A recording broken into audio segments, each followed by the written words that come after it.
Whoa. Hello, hello. How are you today? Good, good. How are you? Good, thanks. So, hello, everybody watching. Paul Neutral from Mr. Bannock here. Today we have a special guest here. You can introduce yourself, please. Oh, I'm Erin Vickars I live in Vancouver. Lived here all my life, born and raised. Yeah. Nice. Thank you for joining me today. How is your How's your morning going so far? Yeah, it's going well. Got up early and took the seedlings out to the deck. So hopefully there won't be any henchy gut crows around picking out my zucchini plants, but we'll see. Hoping for the best. I actually I actually forgot to do that this morning too, because we're in the transition about like getting some of the seedlings used to the weather, right? Yeah, transitioning them outside. Yeah, yeah. I'm fairly new to this, so thank you for that. I wasn't too sure what the term was. Uh, it's good. It's good. So, what have you been doing during COVID-19? This new transition for everybody, like the big lockdown. Yeah, it's been interesting, hey? Well, the shutdown of restaurants in Vancouver was a pretty big blow to our industry. Some have been able to remain open, and now that we have uh, certain people being categorized as essential service, so they're able to stay open. I know some people have been pretty successful doing like to-go orders and delivery and all that kind of stuff, but their doors are closed. But I also know that there's people whose places I respect so deeply. And they have been in Vancouver for almost as long as I've been cooking, and they've boarded up their windows. And I don't know, it's a scary time. It's a scary time. But I've been lucky. I've been working at VCC after coming back from spending last season at sea. I started working as an assistant instructor with the downtown campus, Vancouver Community College. And we've been closed to students, but most of our programming in the culinary department has been put online.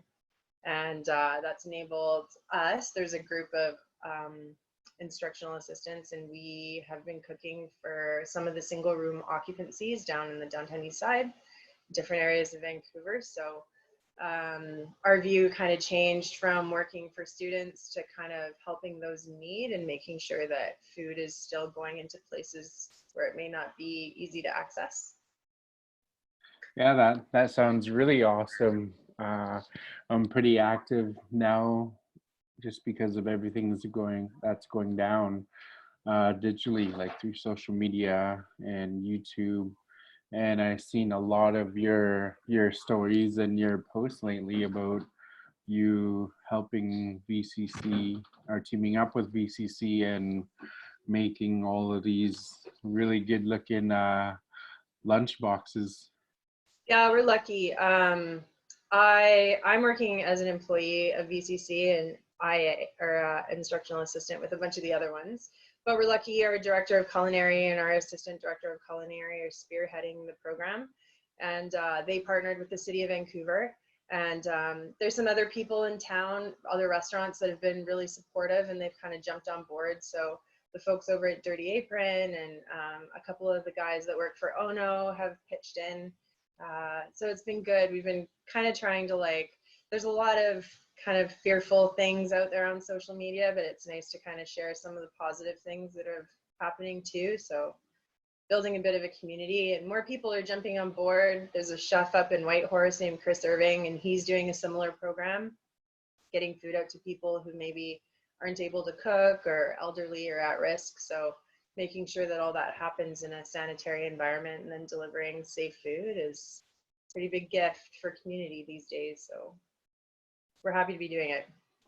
Yeah, well, my hands are up to you guys during this whole time, right? It's Wild.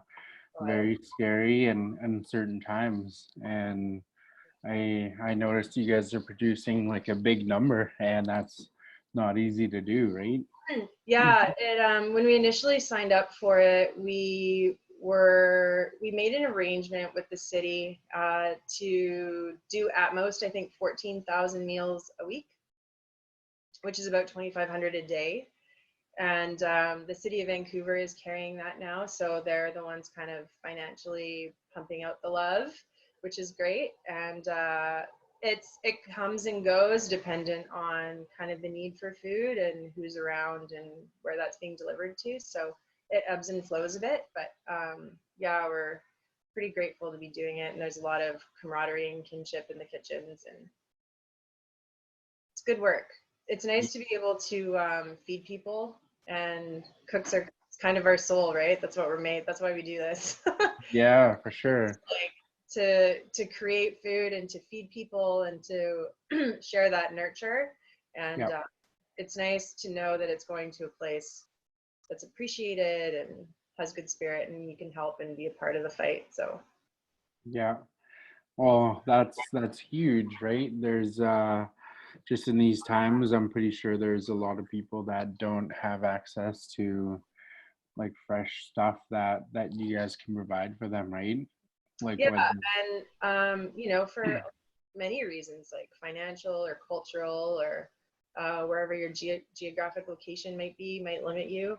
We're also, societally, we're not that tied to the land in Western culture, some of us. So if you grew up in a big city and maybe you were never exposed to a backyard garden or fishing or some of the wild crafting knowledge that's out there, then it can be a bit of a scary time if you're only used to food coming from a grocery store. So to kind of ease that stress and help people out is it's good. Yeah, that's so cool, man, and that's like so like heartwarming, right? I love seeing your posts on your Instagram, and yeah, just like doing just helping out the people and sharing love and doing those wonderful deliveries for everybody. Yep, it's a huge undertaking, and our culinary director and our assistant culinary director beasts. They fight so hard for us every day. Yeah, Um, this program helps those in need, but it's also helping create a bunch of jobs for those of us working at VCC. So the yeah, school is really committed to keep it going so that their employees can be taken care of, which we're grateful for. And yeah, it's good. It like there's days where we produce too much food, and we generally send the food out a lot, and we don't really hear back many of the stories. yeah. But there's we heard back this last week that on the days when we produce too much and it ends up going forward, they just kind of open a van on the side of the road and start gifting food out to people. So Oh, yeah, we package up bags that have 4 full meals and then a bunch of snacks like fruit and granola bars and like a treat, cookies, but they're getting nutrient dense food, and yeah, yeah. it's good. It'll last them, like, usually each bag will last somebody 2 days. Nice. Yeah. Well, that's awesome having something balanced plus a little treat. That's a huge bonus, right? Yeah, Uh, everybody loves cookies. that's too funny. Like it's definitely serious and trying times for a lot of people, right? Like I seen a post on social media. I think it was roughly the second week into this that there's some kids out there that their families really have financial stress, and like going to school or an after school program help provide like essential Food service. on a daily basis.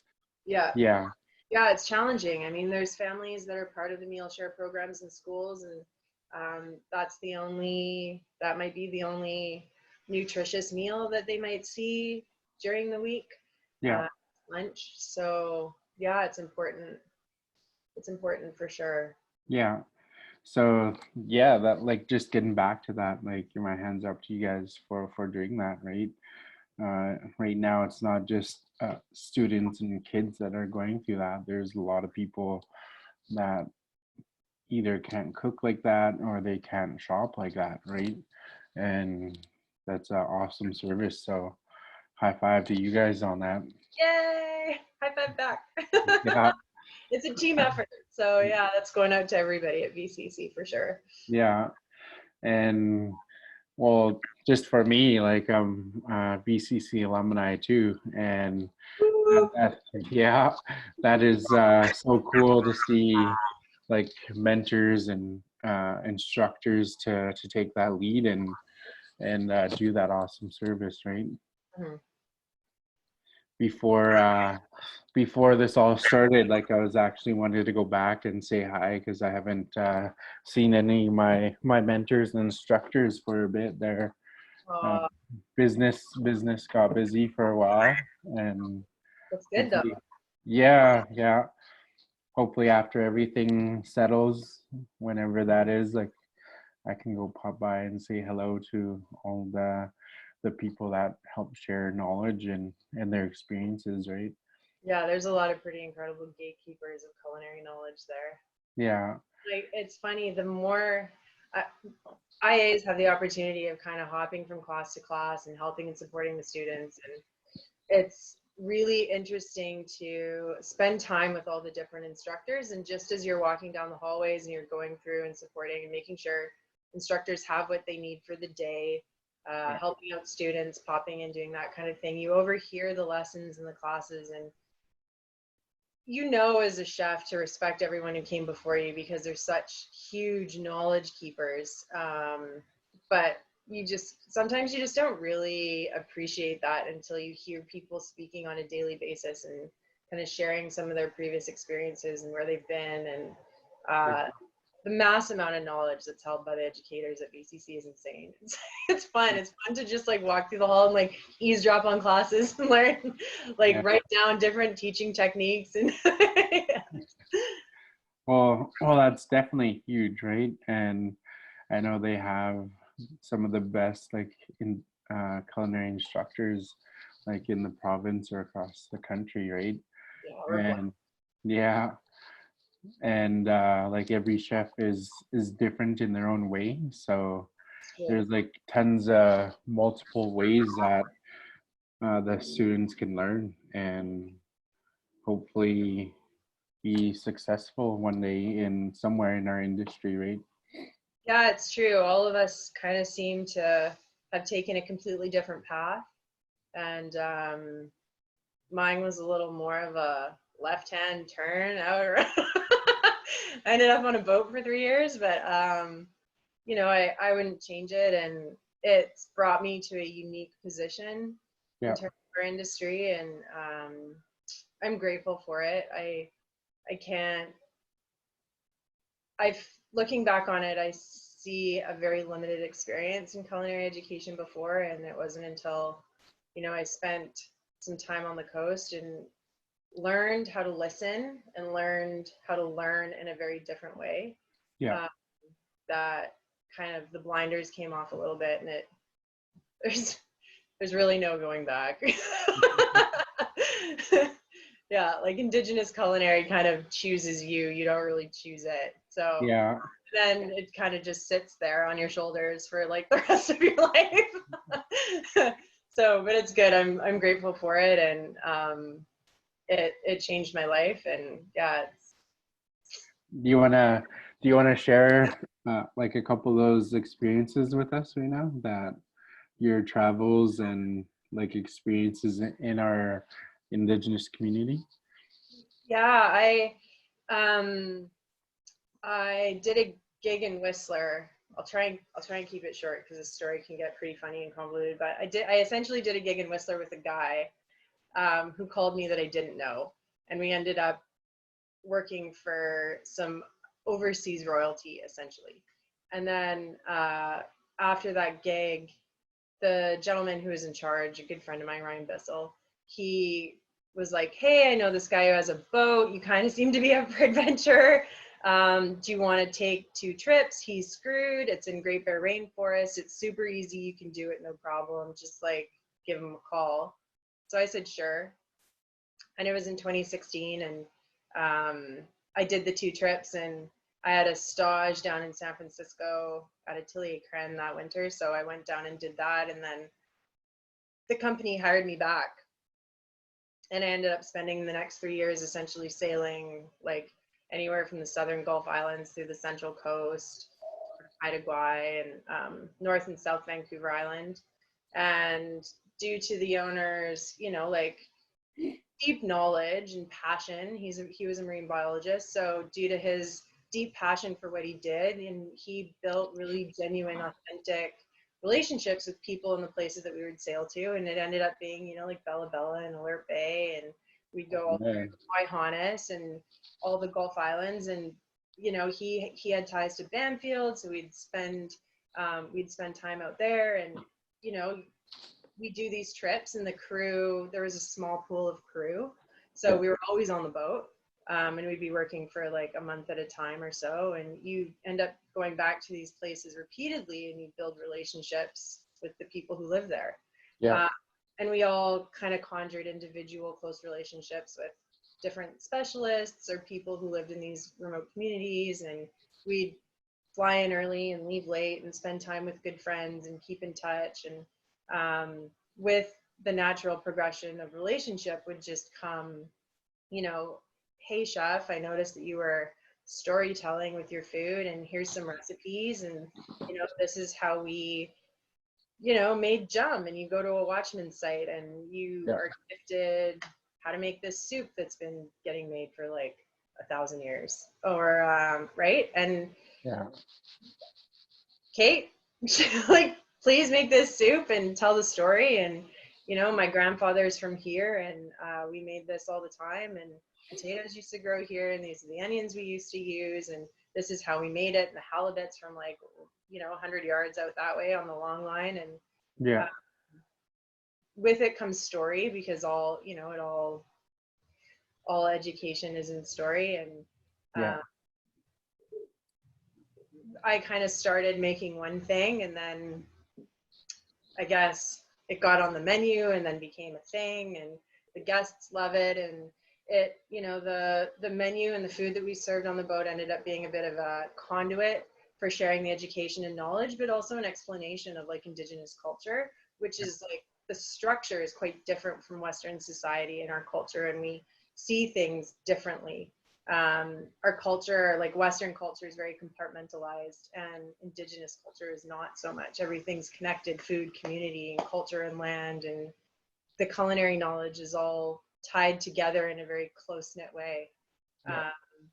And so cooking for people and kind of sharing those stories gave them something tactile to link the knowledge onto, which they would then take away with them and be able to chew through it later after they had left.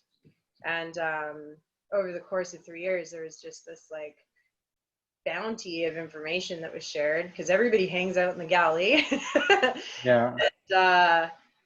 And, like, it's been great. I've been I went out fishing with friends in Haida Gwaii and halibut fishing, and that was the picture I sent you. That one is so cool. The salmon. It was funny. We went out and we set the halibut line that day, and then trolled for salmon, and we caught a bunch of fish. But the only fish that I ended up catching was a white spring, which was hilarious to everybody.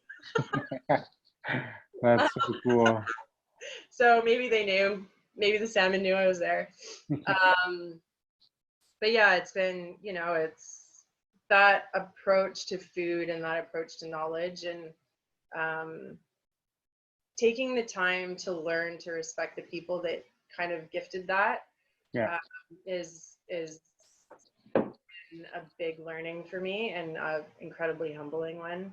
And I think that like, learning how to cook is one thing, but to really learn how to like understand and respect, and not be entitled to things that you think you're entitled to, or to have people that hold up a mirror and show you entitlement in your life, where you may not necessarily know that's what it was. Like, just because it grows in British Columbia doesn't mean that I'm entitled to eat it. Just because it swims in the water doesn't mean that I have the right to go fish it.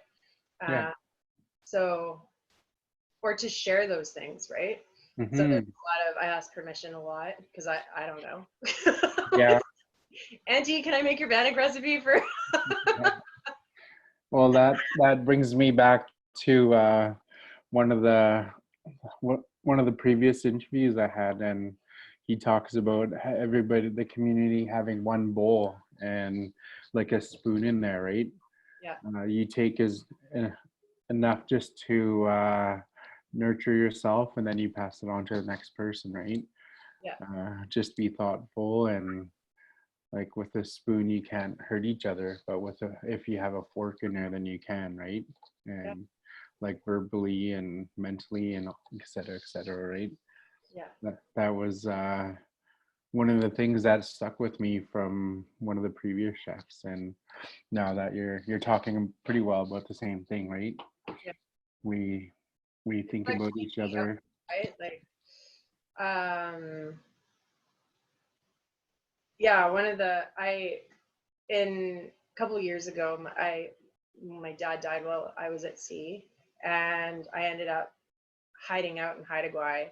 And during that time, I spent time with good family, and they were kind to me. And one of the biggest learnings that, you sit on a beach and you feed the eagles and you end up talking about stuff because life is different in the Gwaii, and you're not going to restaurants all the time.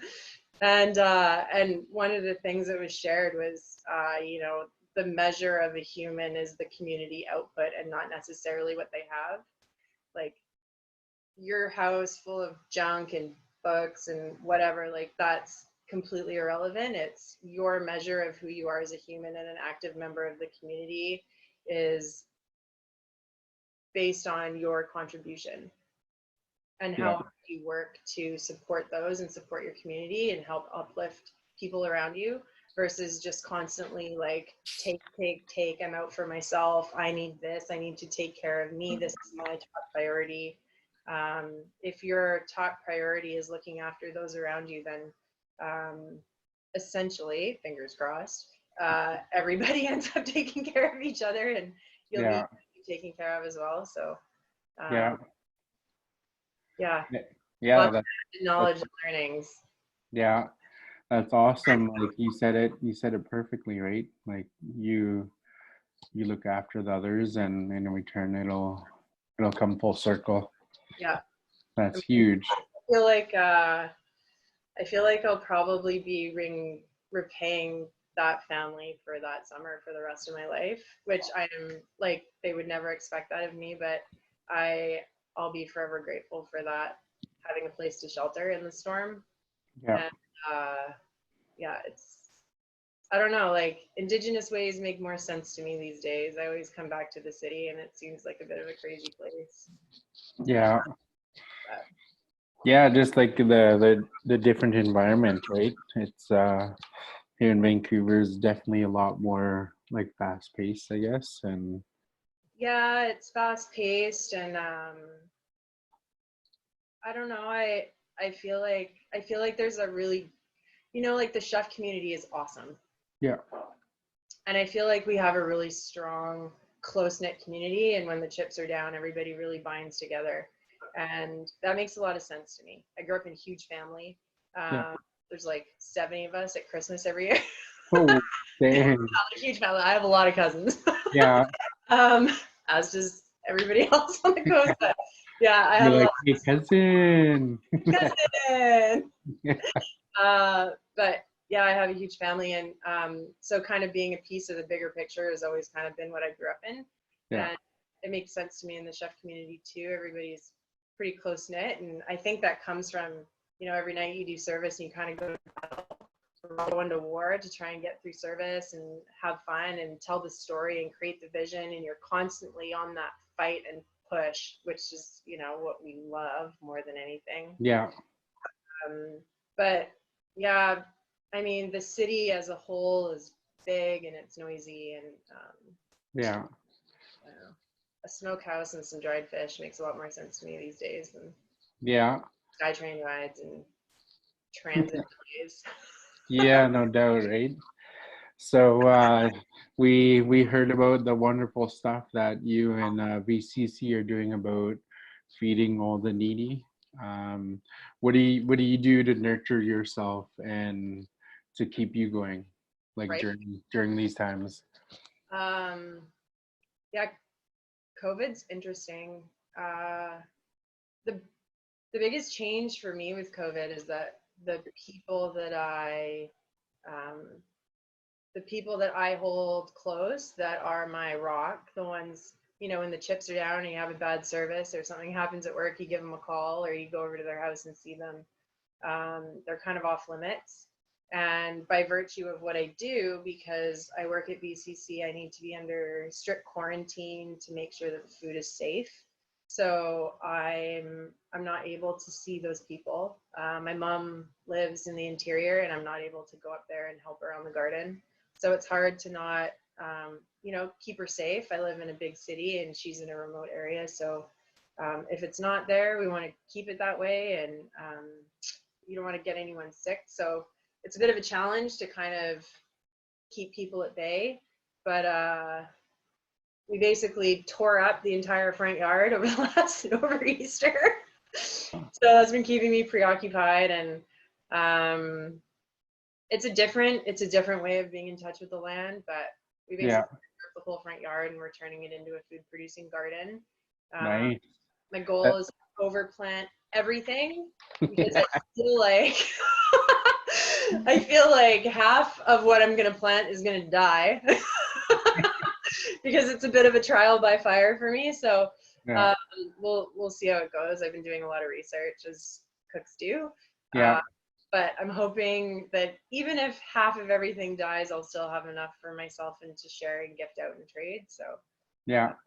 we'll see how it goes. But it's been Well, that's challenging that to sounds service and to work with the students and yeah. be with people I love. Yeah. Uh, that sounds like an awesome project and a lot of work to rip something apart and then start from scratch. Yeah, well, it's kind of what we do as cooks, isn't it? Every restaurant is a new beginning. Yeah, Everything starts with a raw product and ends up being something else. So the yeah, evolution and building of something is that's the same. But I'm definitely learning that I have muscles I didn't know I owned. that's awesome. Yeah, So that's so cool. What kind of what do you think is your favorite thing that you made? Uh, like whether it's cooking or like grilling or something like that during these times. uh, what have we been cooking? Honestly, I've been a bit spoiled this week because we ended up with herring roe and kelp. Nice. I know. So, and it never really lasts long, right? Yeah, You always put some of it in the freezer, and then you have snacks. yeah, So SOK has been that kind of arrived 2 days ago, 3 days ago. nice. So that's been a good snack, and it was a good year for the herring, which is good. We got cold weather in the spring, and so they had a shallow spawn, I think. And I've heard that some of the herring fishing and some of the SOK harvest has been called off. So, which is unfortunate for those that go out fishing. Um, I hope the commercial fishing is called off. That'd be great. But with all those extra eggs in the water, maybe we'll have a rebound for our local herring, which would be great. Yeah, I've been seeing a lot of posts about that recently. All the herring eggs, like a lot of people get to enjoy that fresh stuff right now, right? Oh, it's beautiful. And normally I just get it from friends, and I didn't actively go out and buy it. The last year or two, it was just kind of gifted. I was like, here, chef, try this. And then this year I like made an effort to get some, I'm not gonna lie. And I called a good friend, and I was like, so she knew a guy, everybody knows a guy. And so she got some, and then I bought some off her. So it was good. And then he was trying to sell me a pail, and I was like, oh, I'm gonna be so big if I eat a pail, and that's okay. Challenge accepted, sir. That's awesome. Yeah, but yeah, and I've There- reached it out to a lot of people. I'm not sure I could make my way through it, but what is your favorite way to have that, like to eat it or cook it or? yeah, I was instructed. Um, there was 3 ways to have it, and the most common one that I have encountered is with soy sauce. Yeah. The other one is to crumble some seaweed on it, toasted seaweed. Nice.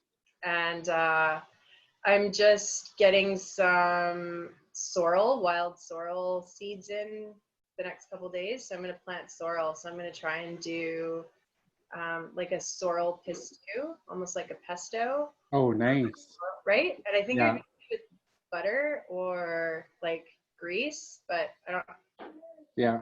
I don't have grease. This isn't a grease house. I wish this was a grease house, but this is not a grease house. Yeah.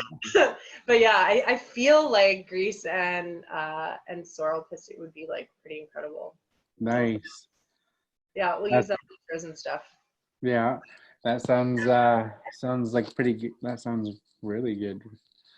Yeah, we'll see. We'll see how it goes. Like that for me, that's the whole fun thing about cooking and being an entrepreneur is like to test out things, right? Um, there's how many ideas that didn't go well, but like we get to play around with it, right? And tweak it until it does work. Yeah, not like I feel like too much pressure is put on not making mistakes. And really, you don't actually know where the limits of your knowledge and your skill set is if you're not making mistakes. And if you don't make a mistake, you're not learning anything. So if you're constantly working within your comfort zone and known knowledge, it never gives you the opportunity to actually like develop and grow and push and educate and be innovative. So I don't know. I embrace mistakes. I screw up all the time. So Yeah. it took me a whole summer to learn how to make bannock properly. Actually, sorry, she'll kill me if I say that. It's fry bread. Yeah, right. Yeah. Chef in fry bread country. That's what I was told. So I had to make fry bread twice a week for like 7 or 8 weeks for a summer, Yeah. and then I finally made it for someone, and they were like, "Oh, it's pretty good." But Nice. I was also told that the first 2 batches were fed to the ravens, and they refused to eat it. So I'm not sure. That's too funny. Right? I mean, maybe Yeah. they do. I don't know. Like, Yeah. That's the biggest thing is like learn and just keep going, right? yeah, and it's fun. It's great. Like as I think as a chef, you have a lot of really humbling experiences that I think in big cities you can kind of fall into some of the ego and stuff that goes along with the trade, and it's hard to be egotistical when Auntie's telling you Bannock sucks every week for an entire summer. Yeah. It's good. It's like these are the things that help us grow as people. So Yeah. Yeah, like I remember some of my first times making bannock, like they were literally hockey pucks, right? oh yeah. Yeah. And Super dense. My fry bread didn't rise. And yeah. she makes these really beautiful, like flat fry bread. And mine were like these, like, she's like, "Did you make dumplings?" That's too funny. Oh man. It yeah, like just well, it just shows you that we love what we do, right? Yeah. And we can fail, but we'll still keep going to develop something that is really good, right? Yeah. Yeah. And you just, you kind of have to keep going. And my experience with things on the coast is usually screw it up a couple times and then you'll finally get it. Yeah. That was kind of my experience with being on a boat and learning how to guide and cooking on a boat. There's pictures of Man, bruises that I got because I used to fall on the ship all the time. Um, that that must have been challenging trying to cook on a boat while it's still floating. Yeah. so many stories. That's too funny.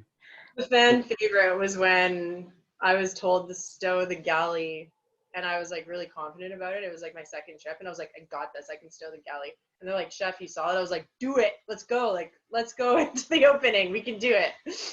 And then we pulled forward, and in like 5 seconds, everything fell all over the floor. The compost bucket fell over. Like coffee grounds and compost rolled across the galley floor.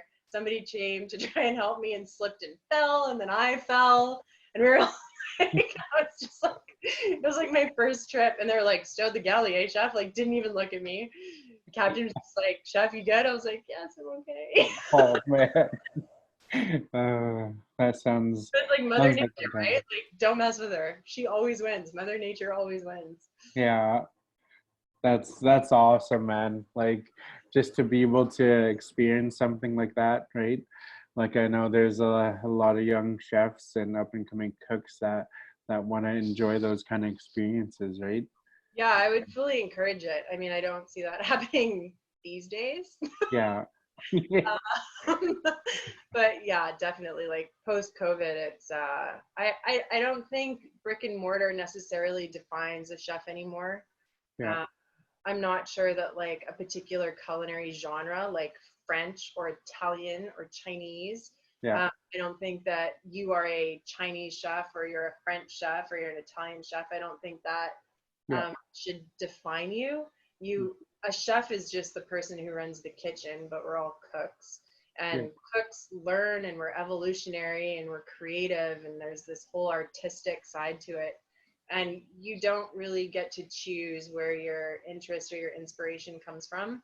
Yeah. Um, Mine is completely varied, and I ended up on a boat in remote areas of British Columbia, so Yeah. which That's I'm grateful for, and I would fully encourage people to do it.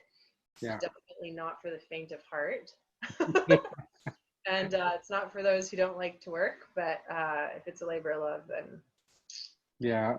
encourage it. If if it was easy, everybody would do it, right? But Yeah, we're and I mean, I don't know. Like I was lucky. I worked with a really amazing group of people, and we went to some pretty incredible places. yeah.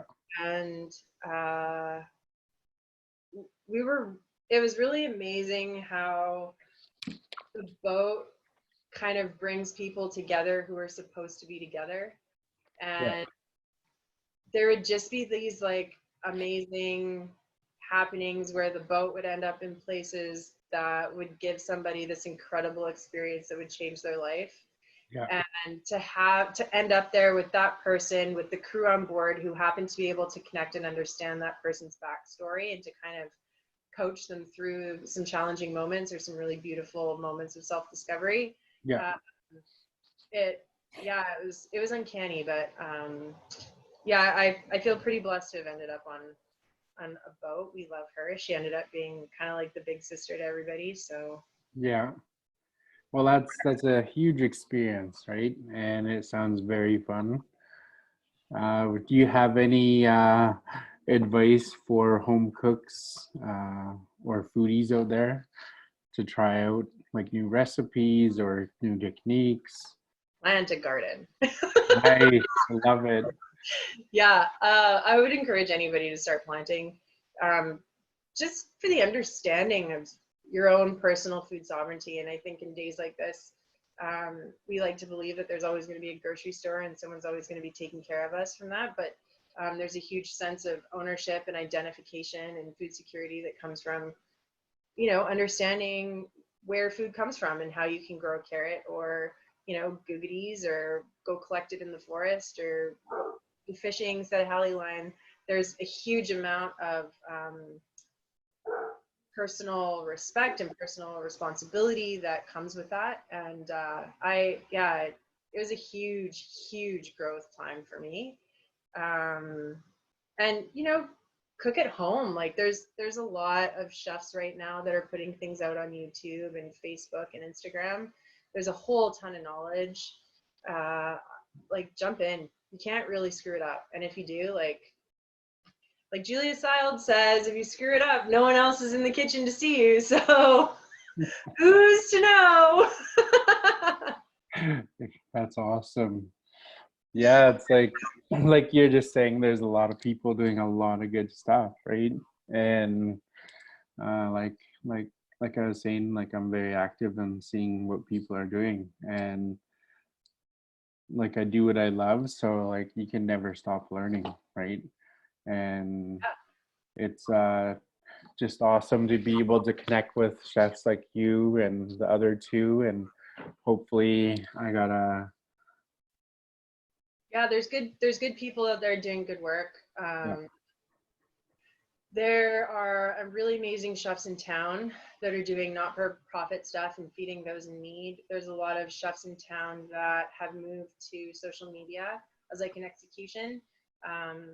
And for cooks and professional cooks or people that are curious, there is a whole host of online education right now.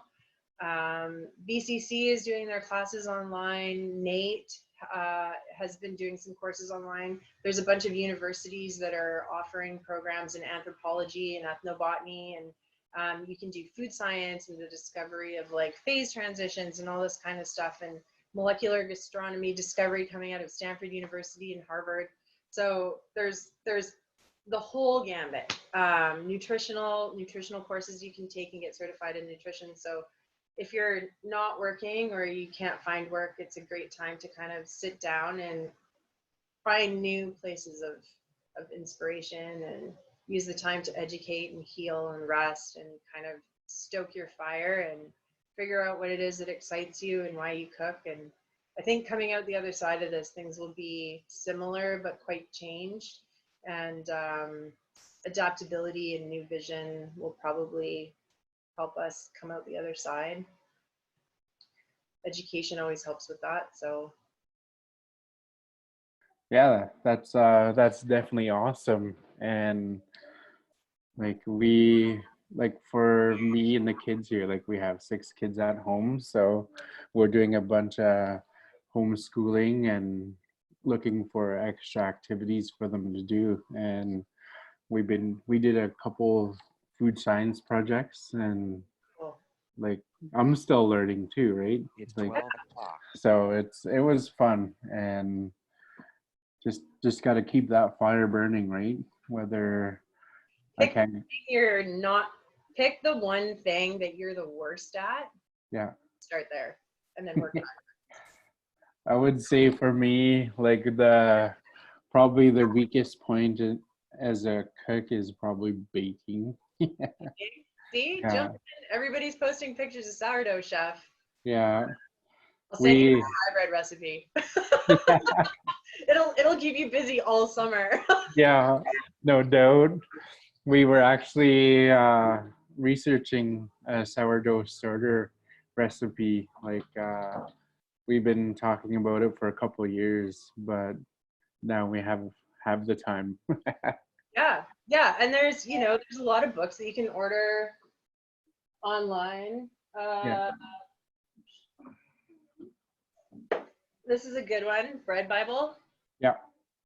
I don't know if you have it. If you want to get super nerdy, and there's also like chefs are at home and we miss the community and we miss cooking for people, and there's a direct connection between us, food, and the community, and Yeah. that is kind of severed right now. So if you see a chef on Facebook or Instagram or YouTube and they're pumping out education or programs or any sort of chats, I would respond and ask them questions. And we're at home right now just like everybody else, and they love to share that and to encourage and coach. We're natural leaders and coaches. It's what makes us most excited. So Yeah. if anyone out there wants to learn stuff, I'd say reach out. You'll get a response these days for sure. That's awesome. Yeah. And definitely I'll post that once we get that going and started. Just cross my fingers we do it right. Because Hopefully, hopefully your sourdough will be as successful as my dried fish. yeah, We'll see how it right. goes. It's just gotta remember it's the experience, right? Totally. You have to And embrace the mistakes. This is where all the learnings come from. yeah, no doubt, right? That's awesome. Well, I'd like to thank you for your time today. It was a pleasure chatting with you and getting to know you a bit more and to see what kind of positive impacts that you've been doing in our culinary community and Yeah, just well, how is to you? It's always great to kind of chat and connect with you. We don't get to see each other very much, so yeah, hopefully we'll bump into each other at another party soon. yeah, no doubt, right? It'll be Another gathering, we can feast together. It'll be great. yeah. And if you can get together one of your favorite recipes and post it up and just tag us in that, that'd Mm. be great. And encourage everybody to watch to check out your social media. What is your social media? Oh, right now I think it's Chef Erin Vickars on Instagram. It's Yeah, just my name. Yeah, I'm and pretty easy to find.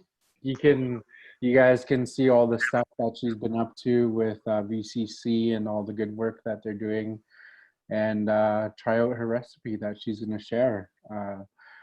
Every chef has a different style and different flavor profiles. If you're looking for something new, just to give it a try. And I know me and my kids are definitely looking for new things to do and new things to try, right? And yeah, thanks again for joining me. Stay safe and keep up the awesome work that you've been doing.